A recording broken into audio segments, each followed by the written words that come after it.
Hello, everybody. I hope you can hear us. Welcome from the citizens to our virtual event, A Warning to America 2073 and the Arrival of Techno Authoritarianism. So we're going to be in conversation for a bit, and then if you have questions, we'll take them in the chats. We're going to show you a clip of the film quite early on. And yes, let me say this at the start. There is a website, 2073.film, which has got much more information about all of this.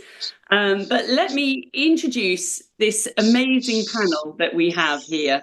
So it's such a huge pleasure to be among friends. All of these people, very special, great friends and colleagues who I am just very honoured to know, actually. So I am going to start with Maria Ressa, who won a Nobel Peace Prize, which was quite an astounding moment.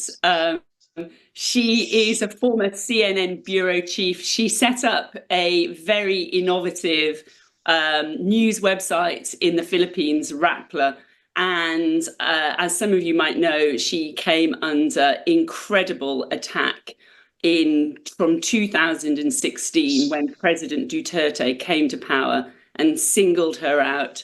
And she was fighting for her life for many years, and we'll hear more about that. We also have Rana Ayyub, who is joining us from Bombay.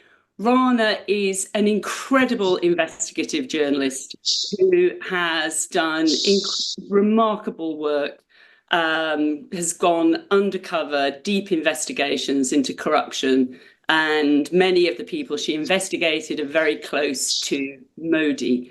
And as a result of this, she found herself very personally targeted and has come under attack in similar ways as Maria, through legal actions and through online assaults. And Rana, you also see her work in the Washington Post, where she's an opinions columnist. And then we have really delighted joining us is Asif Kapadia, who is one of Britain's leading filmmakers, who we're here because of his latest work, 2073, but you may know him from previous documentaries, including the amazing Amy, which won an Oscar a few years ago. So I want to, just with the three of you, we're here today because I think many people, when Asif first started showing his documentary at screenings earlier last year, it did seem like science fiction to people. I mean, that, as you'll talk about, is the frame of the film. He's done this very clever thing of setting it in the future in 2073, but using footage from the present day to create this atmosphere of dystopia, and using both documentary and also dramatic scenes. And I think Asif can talk about this, but I think some of his film executives found it far-fetched and unlikely and, a distant sort of dystopian dream. And I think even now it seemed that since the election, people are really seeing how actually this future, which is based upon the collision of both authoritarian and populist leaders and the technology, surveillance tools, and the power of social media to corrupt the truth, we are seeing those coming together in real time. And we thought, we're only 5 days away from the inauguration of Donald Trump and the elevation of Elon Musk, the richest man on the planet, who controls one of the most powerful communication tools the world has ever seen, become part of a global superpower. And the way that power can be used to target people, to influence opinion, to corrupt and absolutely destroy even the concept of truth and facts. We really felt that it is the people who we really need to be attending to and listening to are the likes of Maria and Rana, who have been there, who have seen it, who are living it. They are living with techno-authoritarianism. And the things that they have learned through the last years are really critical things, which we felt people in America especially those who are going to be on the front line, public officials, journalists, lawyers, all of those people are going to be amongst the first targeted. So that's the idea of why we've come together today. And I think, Ben, if we could play the clip now, the trailer, and then we will go to questions from the three here, if that's okay.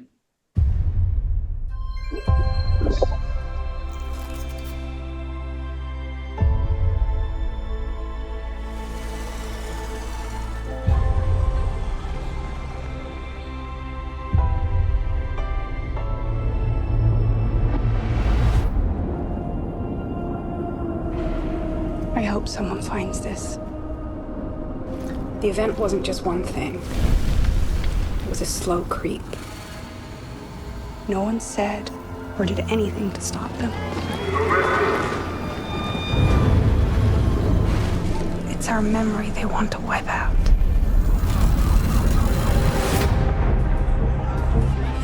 This year, 72% of the world is under authoritarian rule. We're now in a democratic recession, and it's endemic in Europe, in the United States, India, the Philippines. Minorities silenced, dissenters arrested, social media cooperative.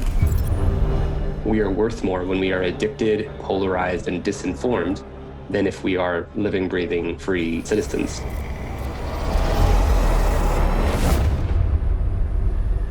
Where in New San Francisco have you visited? If you don't have facts, you can't have truth. Without truth, you can't have trust. We have faced wars and famines and genocides, but this is bigger than any of that.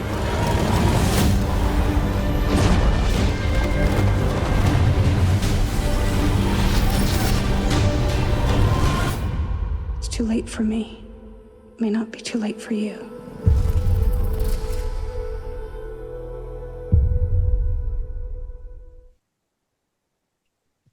Oh, gosh. Asif, that music gets me every time. I find it very emotional, even just watching the trailer there.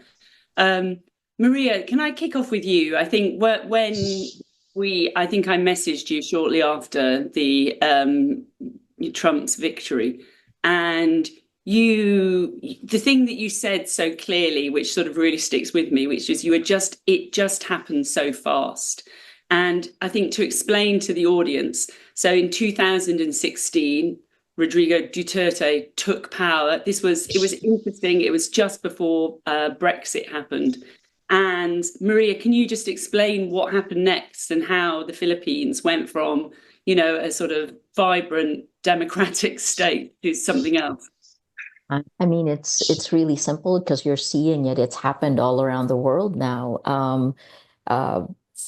We didn't disagree on the facts leading up to the elections of Rodrigo Duterte. Facebook played an incredible role in that. He is the first social media president. And then what happened was the growth algorithm polarized our society. If you were pro-Duterte, you move further right. If you're anti-Duterte, further left. It's the friends of friends algorithm was the first thing. And then what happened was that he had a brutal drug war. Estimates of how many people killed ranged anywhere from what the police said, which is 8,000 to 30,000, which is what our Commission on Human Rights says. So you have this instance of no one knows what the truth is. The facts are debatable. And then you have fear and violence as part of it. And you had a very strong man leader who was in charge. We have a constitution that's patterned after the United States, 3 branches of government. I would say, and this is pretty much what we've lived through, right? Within 6 months, Rodrigo Duterte became the most powerful leader we've ever had because you had the institutions collapse. And what is scary about this moment in time is that you have President-elect Trump coming in a few days. You said he now understands the way government works. He's actually appointed people who are more loyal far more loyal, and there is a plan. So it isn't far-fetched. It may even be faster than the 6 months it took in the Philippines. I won't leave you completely depressed about 6 months, because look, the Philippines, we were in hell and now we're in purgatory. So you can move, but it feels to me like other countries, like the one we're talking about, is just moving to hell. Oh, thanks, Maria. Rana, can I come to you now? And can we talk about, in particular, the relationship between the tech companies and between an authoritarian government, which is what you have in India, and how you've seen that play out, the interaction between these two things, and where that's led? Well, absolutely. I think this is a pattern with authoritarian regimes across the world where tech companies have been enablers. For instance, the kind of Islamophobia that Elon Musk is kind of stoking right now, with Robinson and everybody, that is being cited as an example on Indian Twitter. Elon Musk has become like the new hero, right? And there is so much misinformation that I feel like the entire Indian election has been fought around misinformation and disinformation. I'll give you one classic example. When the head of the Nobel Committee was in India, he said something, and his statement was twisted to say that Modi is a top contender for the Nobel Peace Prize. Every news channel played it, right? Including the ministers, and the top ministers played that Modi is the top contender for the Nobel Peace Prize. Till there was a clarification issued saying no such statement was made. But by then, that statement had become the truth. The fact checkers who are in India right now, it's a very niche community, right? And they are under attack right now. The fact-checking websites are under attack. There are cases against alt news and journalists who are doing the fact-checking. Journalists like us have their tweets being removed. And Elon Musk, who's a free speech, he calls himself like, oh, I'm somebody who supports free speech, is absolutely fine with the Indian government removing content of Twitter, which is criticizing him. He's absolutely fine with Indian government taking down tweets which are critical of the Modi government during the farmers' protest or during all sorts of protests in India. So so I think we are looking at a problem because Elon Musk has publicly spoken about his love for the Narendra Modi government, about, the right wing in India is obsessed with the Elon Musk kind of, strong man kind of a personality who's out here to end the woke culture, which is out here to destroy us. They identify with him. And, this is, I think, the fact that I'll give you a personal example, that I was doxxed 2 months ago. All my details were out on social media. There's an AI-generated porn image right there on the internet. My visa, my passport, my Gmail passwords, my bank account passwords were all put out on the internet. Till today, it has not been removed, and Twitter says it does not violate its privacy policy. That's what Twitter says, right? And the people who have given me explicit rape and death threats, these are people followed by the Prime Minister of India. The guy who put my AI-generated porn image is followed by the Prime Minister of India. And after I point him out that this guy has doxed me, he says, okay, go ahead and see what you can do with it. I tag Twitter, nothing happens. So this is the future, as Maria Ressa rightly pointed out, this is the future we are looking at. When the institutions meant to protect us are looking the other way. That's what happens in authoritarian regimes, right? In India, we have seen the elections are like, it's not a level playing field.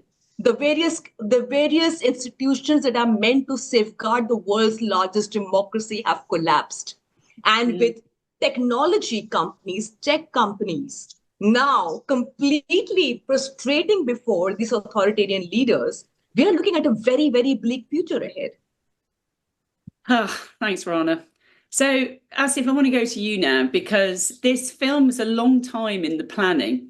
And it's a sort of extraordinary accident of timing, isn't it, that it's coming out just now. And you actually chose to put these tech bros, the oligarchs, as I'm trying to call them anyway, in the film. So you've got Elon Musk is in there, Peter Thiel is in there, Jeff Bezos is in there. And can you talk about how this came about and how you sort of brought these strands together and talk about some of the difficulty I know that you've had in terms of making this film and why it's felt so important to you? First of all, like, amazing to be here with you all as part of this, to kind of, for the film kind of comes full circle, where I did a series of interviews with each of you, started in lockdown. This film has been in my head a long time. I started it around 2020, spoke to Rana and Carole, both of you, we're all at home or in apartments or in hotel rooms or somewhere. I met Maria in Paris. I came out to meet Maria in Paris. And so the idea of all of you coming together and talking is like a dream come true in a way. And that's why I wanted to make the film. I wanted to make the film because of my own experience of just existing. Okay, my family are from India. I was aware of what was happening in Gujarat. That's where my family are from. So I was aware of Modi for a long time. And yet all I kept reading was the world's greatest democracy is going to elections. And I never saw anything in the UK talking about, but what's happening in India, what happens constantly. No one looked into like the latest kind of communal riots and violence that was happening and what was happening to people, including friends of mine who are actors, who were very much afraid, who a lot of them are Khans, were told, you've got to know your place, okay? You may well be the biggest movie stars in Bollywood, but you know your place. And there was a lot of things that were not being talked about. I've worked in Brazil. I was aware of what was happening in Brazil before Bolsonaro came to power, where young people wanted a strong man to come into power to clean up all the mess, right? And older people who had lived with a military dictatorship, who I worked with, were saying, no, my dad was locked up by the military. This is not a good thing. You don't want a strong person to come along who just gets rid of laws and just says, do what I say, bring in the military. I was in the US during the election in 2016. And really your writing, Carole, on Brexit was like the first time where someone had put something down and I thought, I'm not crazy. What I was feeling and seeing, you wrote about, because you said something's going on with Facebook and our data's being used, and I immediately stopped using Facebook. And so for me, the film starts with like all of these things that I was seeing as I was traveling and working around the world came together through what happened in the UK with Brexit and seeing racists on TV every week, every night, on the BBC, not being questioned for their views, and somehow being balanced out by the presenter and justifying what they were saying. And then seeing it happen in the US, seeing it in Brazil, seeing it in Europe, and just thinking, is it me or is it happening everywhere at the same time? And at the time when our government, particularly here in the UK, kept saying people are tired of experts, I like experts. I think experts are great. Let's talk to experts. You are all experts in your field. And I basically thought, I'm going to make a film. I don't know what it is yet or how I'll pull it off, but I'll interview lots of experts and listen to them. And then I'll figure out how to tell a story. Because I think filmmaking works in a certain way. It can hit you emotionally, visually, in a way that it's hard when it's an article if you don't read that particular newspaper or if you don't subscribe to that particular website, or you're not going to read an entire novel. So I was like, my job was, how can I put this all together and frame it in a way that I can get an audience that is different and also globally, because it's all connected. That's what I was feeling. And all of our conversations showed me and confirmed that you have to understand something happening in Asia is coming your way. You can't just say it's not my problem. And that was really where the movie came from. But I also feel my job as a filmmaker is, how can I sell this to an audience? And genre is a classic way. People like horror films. They like action movies. They like sci-fi. I'll give you a sci-fi. But it's all based on fact. That was the thing. So I also wanted to do it by playing with the form of filmmaking. So I've got drama. I've got documentaries.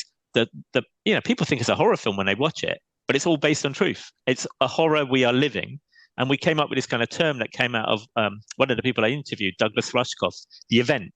We're in the event, this changing of time from what we used to know to where we're heading. We're in the middle of it, and it's happening gradually, but also really fast. And so that was the idea.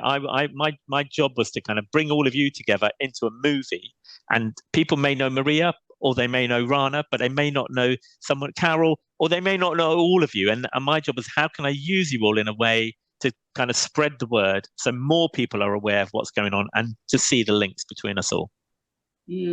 Thank you, Asif. And that's, for me, what I love about the film is this, we're sort of writing these dry journalistic pieces. We're trying to sort of get this across to an audience, but it's really hard and it's so complicated. And, what I love about the film is the fact that you do take us on this emotional journey. And Samantha Morton, her face is just so emotional and the music is so emotional. And that does feel like something different that nobody's done before. Can I go to, actually one thing which some people have said to me in the last few days is that watching the LA fires has been a sort of moment of like, oh, didn't I just see this in 2073? And Maria, I mean, maybe you can talk about this, because what's been so fascinating just watching it, at a distance, I'm not watching it closely or attentively, but you can see this collapse of truth in real time. And the idea of any kind of like established facts just isn't that, that has now gone. And the way that in particular we're seeing Elon Musk amplify that and the conspiracy theories take hold even while the city is still burning. You couldn't have a more dramatic illustration, really, of what's happening, could you? And literally for power and money, right? Like the disinformation narratives or misinformation is seeded precisely to give someone power. Look, let me take what Asif said. Asif was quoting Doug Rushkoff saying we're 50% in. I'd say we're 80% in. This is something that we are living through. And I would say, the manipulation began as early as 2014. There was immediate global impact because it was the annexation of Crimea, the same meta-narrative that was used 8 years later to actually invade Ukraine itself, right? Here in the Philippines, we watched history change in front of our eyes. Carole, you broke the Cambridge Analytica story. And even at that point, if you remember, Chris Wiley said when they created Cambridge Analytica, by the time the 2016 elections were ready in the US, they had a Facebook page in every single county in America that was targeting young men. Fast forward that to the results of the 2024 elections. So let's go to the LA fires. I mean, look,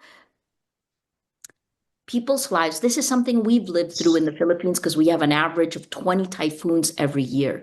People lose their homes. It is a disaster. People lose their lives, right? But what we're seeing is that there are now, in those critical moments when you need your information to be 100% accurate, impossible on social media the way it's designed today, right? You still have the tech companies, big tech, literally saying, this is opportunistically a way I can make money.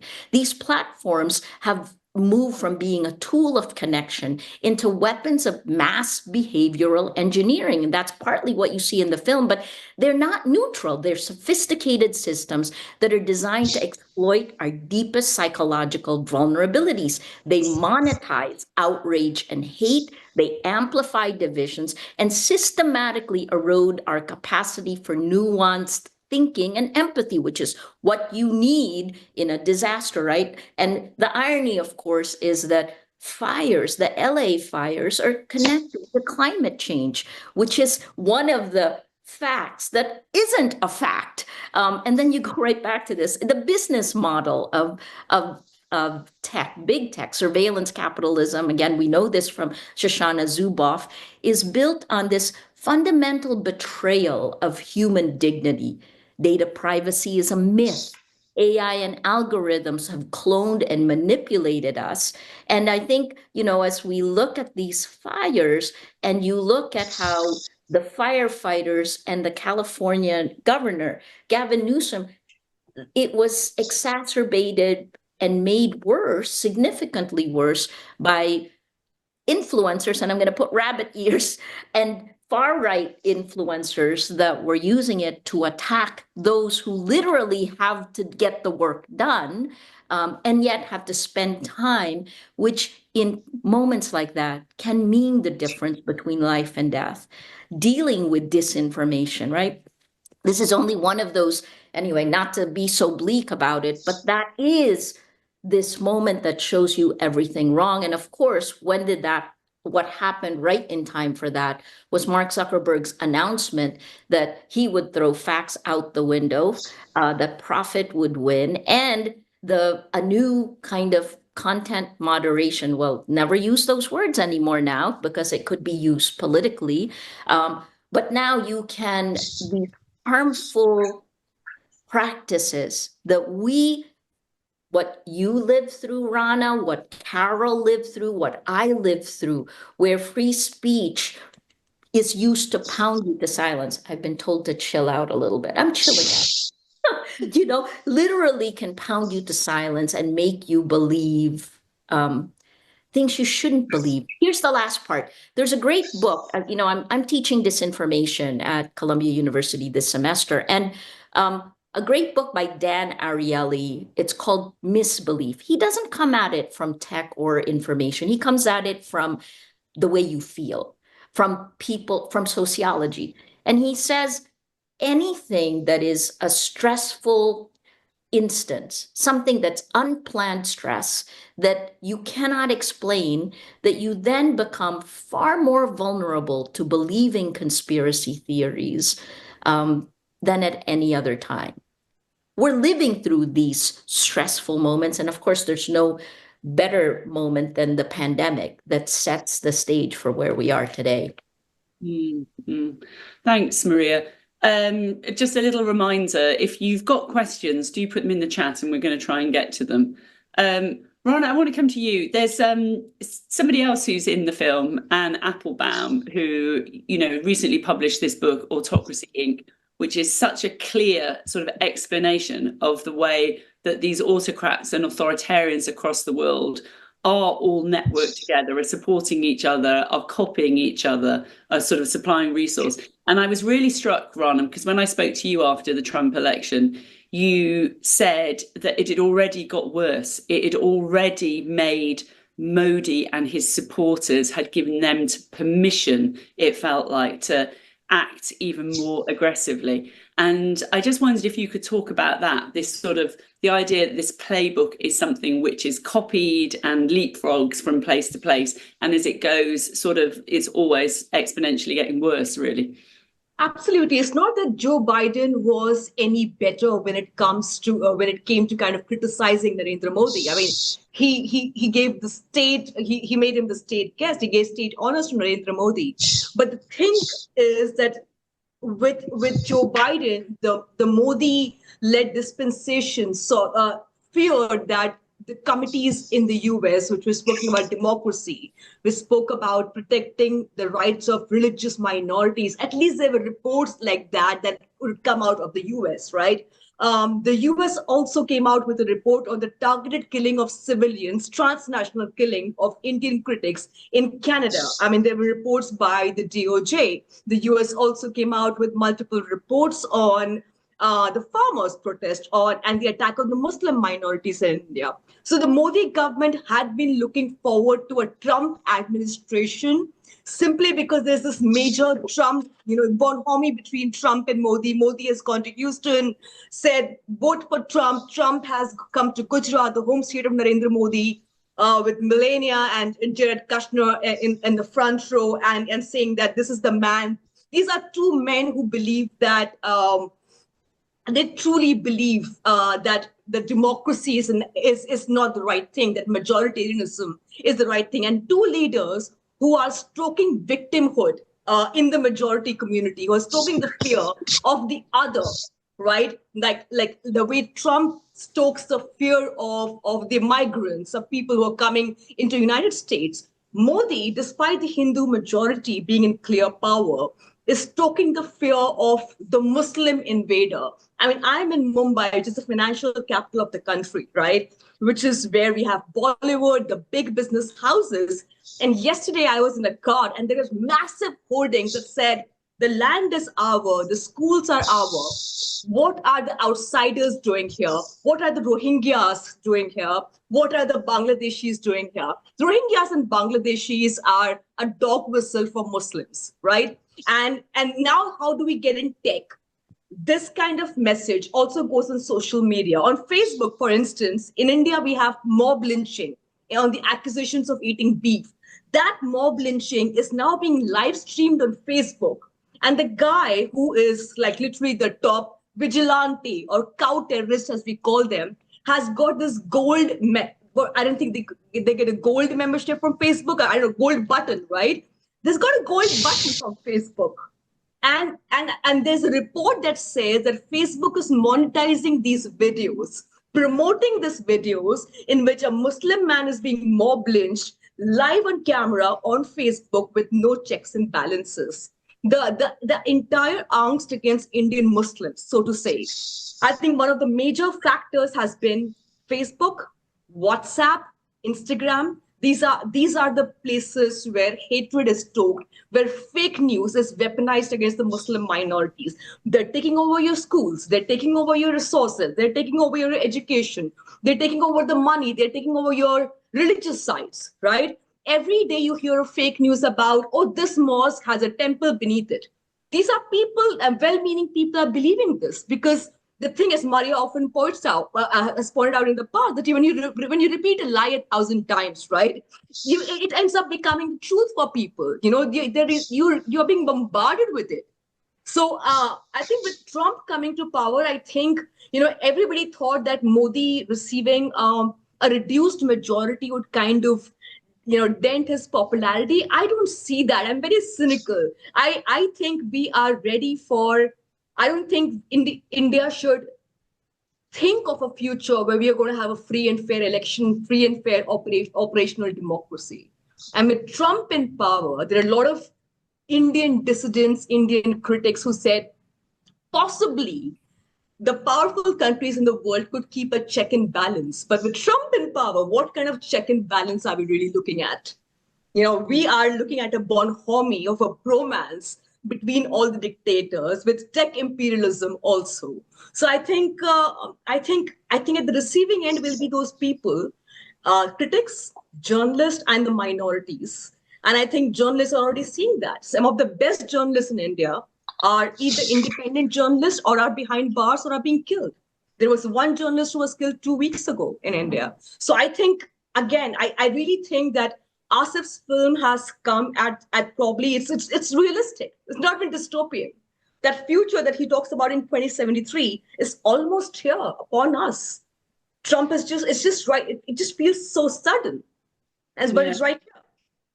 Can I jump in there? Because I think this thing, which is, so this is one of the commonalities we see in several different countries. In India, it's in Britain, it's in America, but the targeting of Muslims as the out group who become the hate group, and very much I think this is where often the first attacks land. And the thing which interests me, and Asif, I'd like to go to you here, because this actually having this personal experience of technology being used to surveil you personally, being personally profiled and targeted, it does give you a really different visceral understanding of this world and the way that this technology, which can be great, but can also be weaponized against individuals.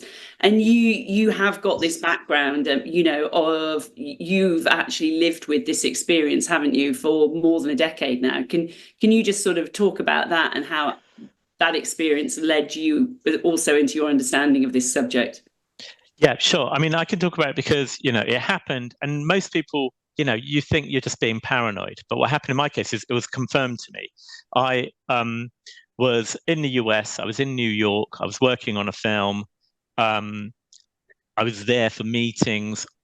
Because it was a film project, I had a driver, I had an itinerary. So I'm being driven to JFK in a limo. Tell us the year. It's post 9/11. So, a lot of everything sort of changes. There's two key things from everyone that I spoke to, like the financial crisis, which leads to austerity, which means you need to have someone else to blame. And you always punch downwards. And then 9/11 was like a key point. So, yeah, it was after 9/11. I'm in New York a year or two after, working there. As I'm leaving Manhattan, I'm in a limo. It's the most gorgeous sunset over Manhattan. I'm on the Brooklyn Bridge and I'm taking photos looking out the window of Manhattan with a sunset. The driver is watching me in his rearview mirror going, "You look suspicious. Don't like the look of you. Why are you taking a photograph of New York?" And reports me to Homeland Security. So when I arrive at the airport, I'm in the lounge and my name is called out in the whole of JFK, like not just like the whole of JFK. Make yourself known. So I make myself known thinking I've left a bag that looks suspicious or something. But then 5 people turn up in the lounge I was in business class, and in front of everyone, they unload my bag, they take out everything, they take my cameras, they take everything I've got, ask me what I'm doing, why I'm there. And it's quite scary, it's quite awkward. There were people there ready to deport me and do various things. In the end, I could show who I was and why I was there. I'm a film director. I mean, I have a lot of backup to say who I am. I don't have a big beard. I can speak English. If I had looked a certain way or sounded a certain way, I was wearing religious clothes, maybe in a whole different experience. But I explain it. I'm trying to make gags saying, which cop movies do you guys all like? Because I'm trying to figure out what is going on here. And then I asked them what happened, what have I done? And they told me, someone said you look suspicious. And I remember the look of the driver watching me all the way through that drive. And I remember, when someone's watching you in a funny way, they're not just driving. And so they told me there was no problem. I fly home. But for the next 10, 15 years after that, every time I went to the US, I would be stopped 2 or 3 times before I got on a plane. I'd be stopped after I got off the plane. If I was on a shoot or on a film, I had to get a letter from the head of the studio kind of saying I'm the director of this feature film or I'm directing this shoot. And everyone else would go through and I'd always be held back. And some of those moments were quite scary when I got stopped in Houston and I was changing flights and, I'm putting a room for a few hours and a guy with a machine gun would come by every now and again and look at me. And I'd look at him saying, "Can I go?" And he'd say, "Have you got a problem?" And I'd go, "No, I've not got a problem." He goes, "You look a bit sad. You sure you haven't got a problem?" I go, "No, I'm absolutely fine." And it was like, he's got a gun and he's watching me and trying to egg me on. And that was normal for a while, to a point where I stopped going to the US for quite a long time. So it happened, right? And then when you wrote the article in The Guardian, where I told this story, the number of Asian people that I know who got in touch saying, happened to me exactly the same, strip searched at an airport in front of all my friends. That isn't unusual. It happened to a lot of people.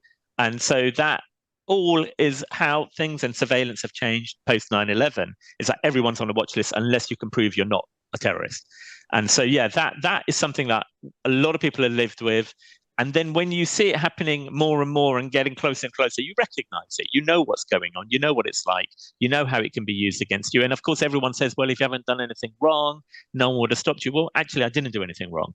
I took a photograph of New York, but that could set you off for the next decade.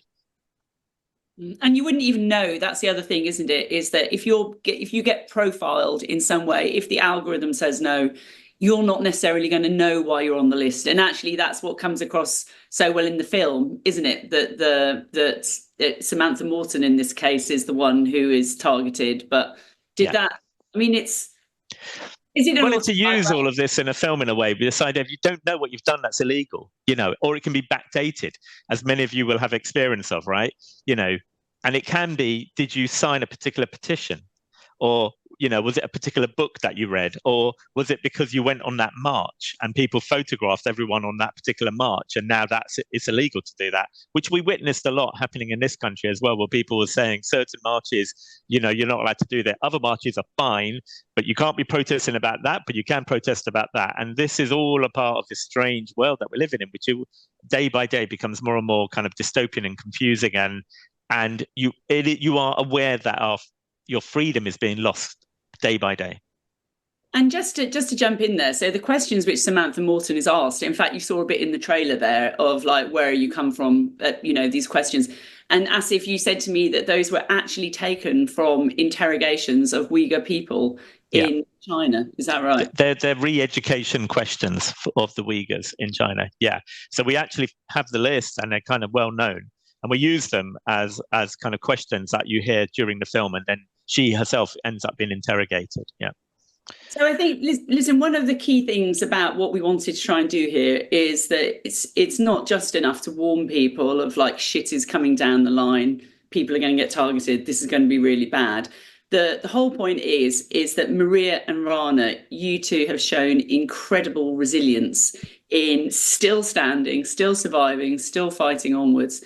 And there must be so much that you've learned through that experience and so much knowledge that you hold, actually. And you, Carole, don't leave yourself out. You've been through all this. Absolutely. Thanks, Asif. But the thing is, I've done it in a country in which we have rule of law and we have, and that's the difference. And that, frankly, is the terrifying thing about America now, that a weaponized Department of Justice is a completely different paradigm, which is what Rana and Maria both have experienced. So that thing, it's, so go to you first, Maria, which is, Maria, just to tell anybody on this panel, Maria is the most ridiculously cheerful, optimistic, upbeat, enthusiastic, energizer bunny. And it is unbelievable. Like, I do not know how you do it, Maria. So I think, can you just... I mean, this is just your personality. I don't think we can actually learn too much from this. But can you give us some of your sort of practical sort of bits of wisdom that you have learned along the way? So like, let me be with Asif in just pointing out, Carole, you also came under intense attack, and the attack isn't just online, it's also in the real world, right? That's the one thing. Online violence is real world violence. It has a psychological impact on you. And when you say the UK has rule of law, well, let's talk about Russia and, kleptocracy, right? So what I've learned in this whole thing is that if the gatekeepers, that's the journalists in terms of our public information ecosystem, now the tech companies, and then the countries and rule of law, the people in charge of actually implementing it, if they do not implement it, you don't have it. If it's random, then you do not have rule of law. And I think that's what we're seeing all around the world. I think 3 quick responses, right? The first is that, do we have individual agency with social media, with big tech, with generative AI, the large language models? We do not have agency, right? That is, if you put it together with the discipline of psychology, behavioral economics, and sociology. It is an attack at the cellular level of democracy. So that's the first. The second is that as people, where we have the devil and the angel on our shoulders, we can be good, we can be bad, evil. The system we are swimming in forces evil, forces the worst of who we are as humanity. The incentive structure that used to be to push us towards the good, right? This concept of name and shame. You do not want to be named as a misogynist. Oh no, that doesn't work anymore, right? Like, there are really only 2 fracture lines in every country around the world that have been pounded open. They are gender and race. And we have seen these pop up in different ways, right? Immigration, inflation, this is race. Anyway, so that's the worst of humanity. So let me answer your question, which is, what do I do? Hope comes from action. And I guess that's the first part, right? I have given up on begging these tech companies to put safety measures in place, because we walked into a building that is falling down around us. It is not safe to be there, right? So what we've done in Rappler, and this is a few years ago, we began building tech. I think around the time I began talking to Asif, right? We need to have a public tech stack, one where you are not manipulated, you are not attacked, where it is safe to speak, right? It is no longer safe to speak. And what we have now is, we rolled this out. We built a matrix protocol chat app, and we rolled it out a year ago, and we are getting ready for elections in the Philippines this year in May. Right? Because you cannot have integrity of elections if you don't have integrity of facts, if you don't have people who can choose without being insidiously manipulated. What a long response, right? So really, it's not just our individual agency that's at risk now. It is our, you can look at how these tech companies have killed democracy. Move fast, break things, say Mark Zuckerberg, right? And we've watched his evolution in front of our eyes. In many ways, the mask has fallen off, and he's just decided profit is more important. Politics power in politics. I've seen business leaders in the Philippines bow to President Duterte when he took office. We're seeing the same things happen in the United States, but the ripple effect of the United States is far larger than the Philippines. So I think it's kind of interesting because your answer has touched on what a few people have asked in the chat, which is, so I like this, the way this question has been worded though, which is that what does the panel think is the best way to resist the broverlords on our platform? So thank you, whoever coined that word. Some are leaving platforms, some are leaving social media apps. Do we stay? Do we risk? Do we leave the platforms? And Rana, what's your view? I noticed today, Rana, actually, because I put out a notice about the event, and I was like, oh, Rana isn't on Blue Sky. I couldn't find your handle, but you are on Twitter. What's your, where are you on this whole question? Of leaving or staying on Twitter? Yeah, leaving or staying on Twitter. I mean, I know Asif has left Twitter. I know, we know that. But I think, I personally believe that as independent journalists, we have very little space left in democracies where the mainstream media has completely, the legacy media has completely prostrated before the Modi government. So we have very little spaces to offer independent voices and the truth. And unfortunately for us, while Twitter is a platform which is censoring sensible voices and amplifying hate, it is also a platform which is giving access to independent journalists to post news items and snippets of lynching and stories. I don't want to cede space to these bigots for them to take over the entire narrative.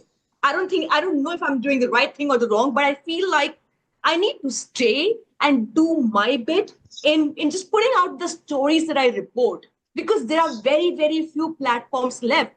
How many Indians would go to the Washington Post to read my story? They go to Instagram or Twitter, or they want to know where am I publishing. Even something as basic as yesterday I saw something about a Muslim man being, beaten on the streets, right? There are no spaces. So I just tweeted about it, that a Muslim man was beaten on the street on the suspicion of being Bangladeshi. You want these spaces to amplify these stories and get them help.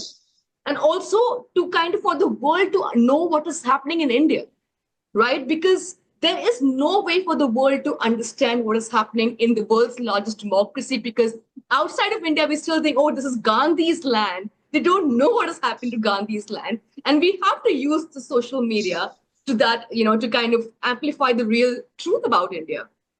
And especially in a country where so much independent media in India has been captured, hasn't it? This sort of oligarchic capture. Absolutely. I mean, we are just a handful of independent journalists, and we can't just leave social media to those people who are only spreading disinformation. Mm-hmm. Asif, there's an interesting question here from somebody in the audience, and it's saying, they're asking about whether you explored the psychological dynamics of authoritarianism. Such as, this is an interesting question, how do individuals justify their complicity or resistance? And the questions to the panel as well. What is the suggestion to change compliance to resist from compliance to resistance? Which is a very interesting question, because I think one of the, you're probably all aware of the Tim Snyder book on tyranny. That's been re-upped. And his first, advice is this one, which keeps on coming up because we keep on seeing in action: do not obey in advance. So Asif, I don't know, to go to you on tough question, but I think you just answered it. That's why I wanted to talk to the experts, Carole.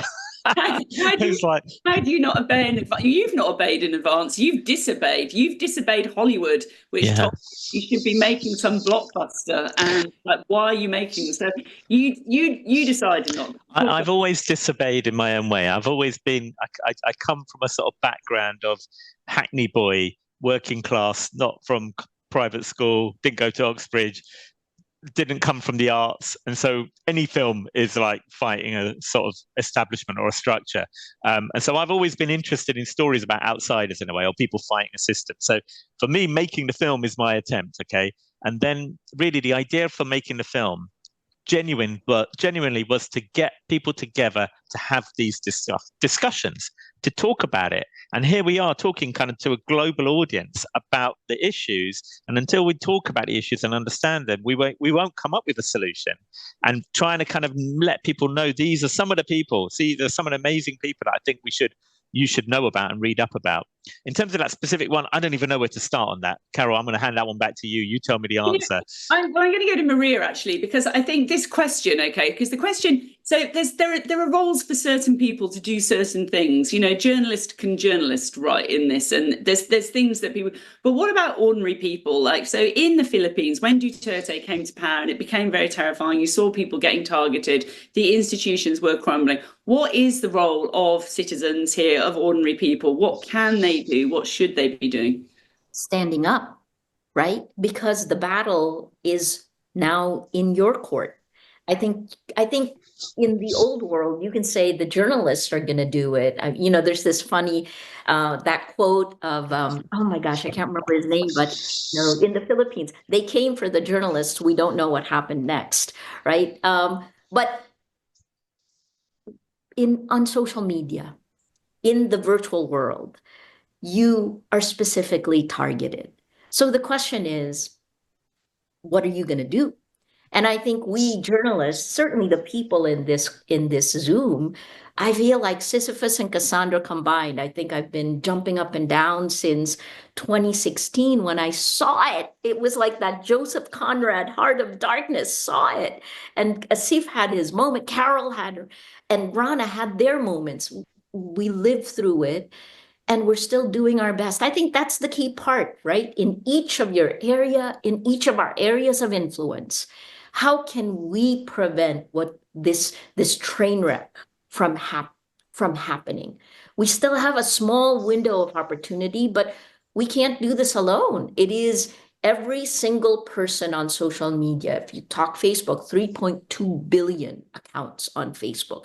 If each one of those accounts realizes they're being manipulated, they've been cloned, and then leaves or organizes in the real world, right? This concept of there are different laws for the virtual world, i.e. none, because nothing except for the EU's Digital Services Act and Digital Markets Act, which only kicked in, right?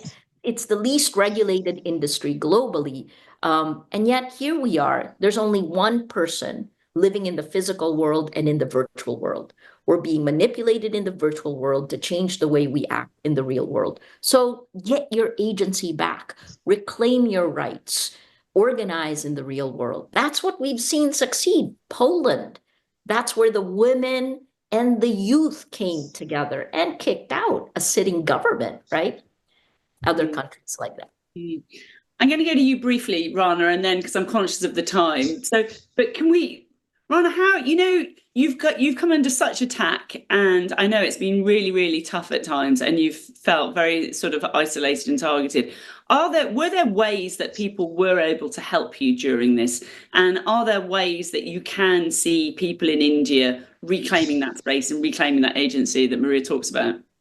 So I think people in India did try to reclaim their space when we had this citizenship protest in 2020, just before the COVID wreaked havoc in India. But the government of India used the pandemic to arrest all those people who were dissenting and who were organizing these protests. And it was a big sign to the rest of the country. And some of India's best student activists and some of India's best academics and some of India's best social activists right now are behind bars for the last 4 years. And they have not been given bail, despite no case against them.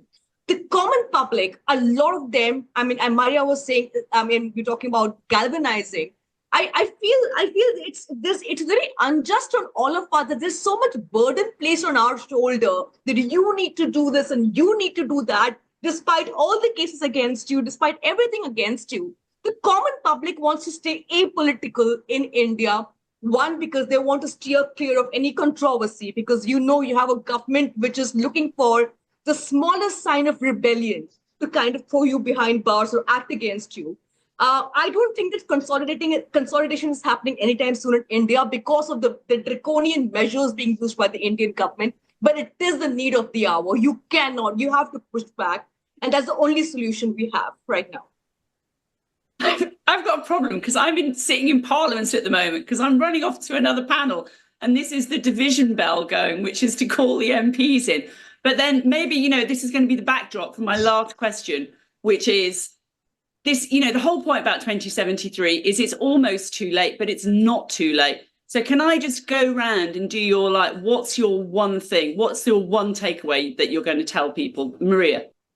Get off these platforms. That's hard to do. Join the Matrix protocol and let us create the world we want to live in.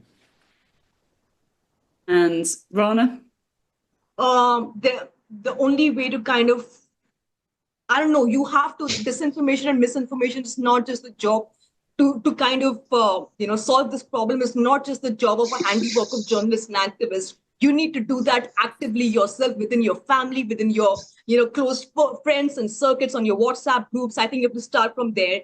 Fight disinformation and misinformation before it engulfs you in the alternate truth world without facts.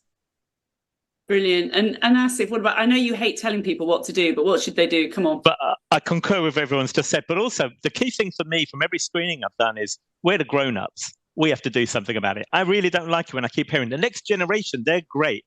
They'll sort it out. It's like, no, we should sort it out. We have to do something. We have to stand up. We have to speak up. We shouldn't be afraid to speak up. And if we do, then we might leave something better behind us for the next generation. But don't leave it to them. Do something now. And it is as simple as removing an app and then starting by talking to your parents, talking to your kids, talking to your family. Start with your own home and your own friends, and then you can widen it out to a community. And the key thing about making cinema is I love the idea there's a bunch of people who don't know each other in a dark room experiencing something together. And when a film ends, they talk to each other. And what I want to do is create that community with what we've got to do and not be us alone on an app, because that's what they want. That's what the technology guys want. They want you arguing with someone that may not even exist rather than dealing with real people. Oh, thank you, Asif. That is actually a great way to end it. And on that, so there's if you go to the website, it's film 2073. 2073.film. Oh, I always get it the wrong way around. If you sign up for the newsletter there, it's not just a newsletter. We're trying to create a community here because I think, listening to Rana, listening to Maria, is that this sort of collective action and solidarity and networks of support, sharing ideas, sharing best practice, this is actually what is going to be required. The sort of top-down model that we have been used to is gone. We are going to have to rebuild from the ground up. And thank you, everybody, for coming. Thank you for the citizens for organising, for Ben Wiskida and Clara Maguire and Manasa Naranyan for organising this event, and for you three for showing up. It's been really great. And we need more.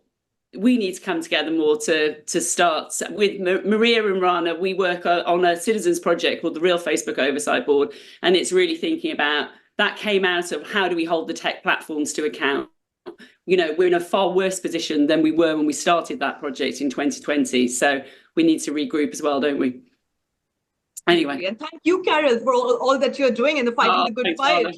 Thanks, Rana. All right, so thank you everybody for coming, and more soon, hopefully, and we fight on.